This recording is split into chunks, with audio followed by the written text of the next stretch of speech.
BoJack the Depressed Talking Horse. This was the initial pitch for what has now become my personal favorite and one of the greatest TV shows of all time, BoJack Horseman. So real quick, for those who don't know, the show is about BoJack Horseman, obviously. A former 90s sitcom star who's now in his 50s and doesn't really do much besides drink.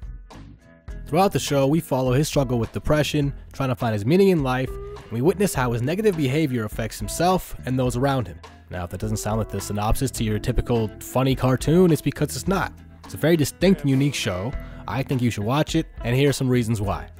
First off, the writing is phenomenal, to the point where it's so good that as a writer, obviously, you know, it inspires me to want to be better and work harder and blah blah, but there are times when I just get so pissed off because I'm like, how are you so good? Like, how the fuck? Anyways, let's start with the characters. They do such a great job of giving development not just to BoJack, but the supporting cast as well. As the story goes on and the show evolves, the characters all grow and change with it. They're not just put in there as plot devices to play a certain role. In a lot of shows, they just plant people to be stereotypes, like the funny guy, the ladies' man, or the emo chick, etc., etc. And in the hands of worse writers, yeah, we could easily just have BoJack as the man-child, Diane as the smart girl, Mr. Peanut Butter as the optimist, Todd as the stoner, and Princess Carolyn as the career-minded woman. And sure, they all fit these descriptions on the surface, but to reduce them to these generalizations would be such a huge disservice to the depth that they're written with, because they are so much more than that. They make these characters, many of whom are animals, feel like real people. They're not afraid to give them conflicting and contradictory emotions.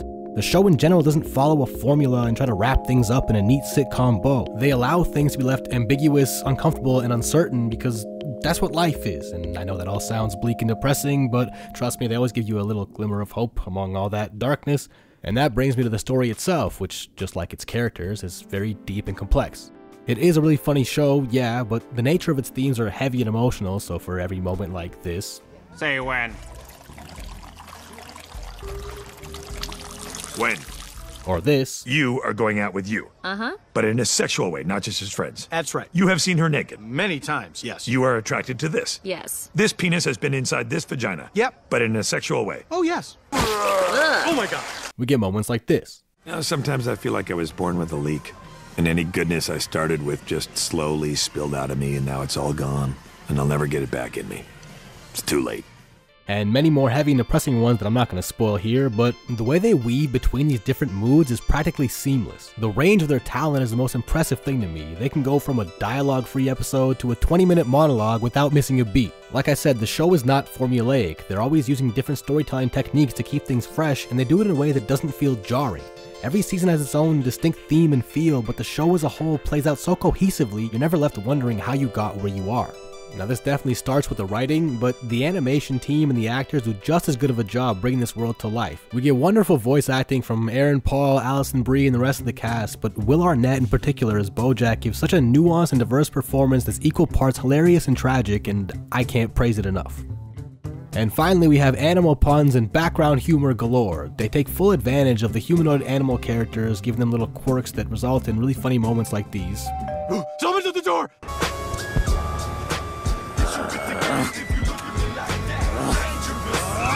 Peanut butter! Sauce is so sticky. Don't shake. It's dripping all over my body. Don't shake! Don't shake! Yeah. Oh, look. That made things worse. And then the amount of background humor is ridiculous. They just sneak in jokes all over the place. The show rewards you for pausing and looking around the whole frame.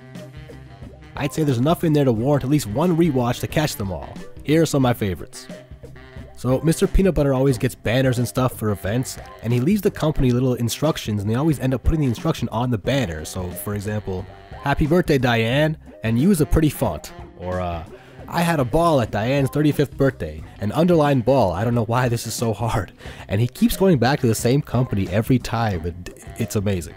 And then there's stuff like this that you can find in the background of almost any given scene. So we got this sad looking hare drinking by himself, and then you pan over and there's these three tortoises celebrating because they just beat this hare in a race, and I find that so goddamn funny. Like, look how fucking slowly they're raising their glasses, like, Jesus Christ. And this last example is my favorite one. I'm gonna let it play first.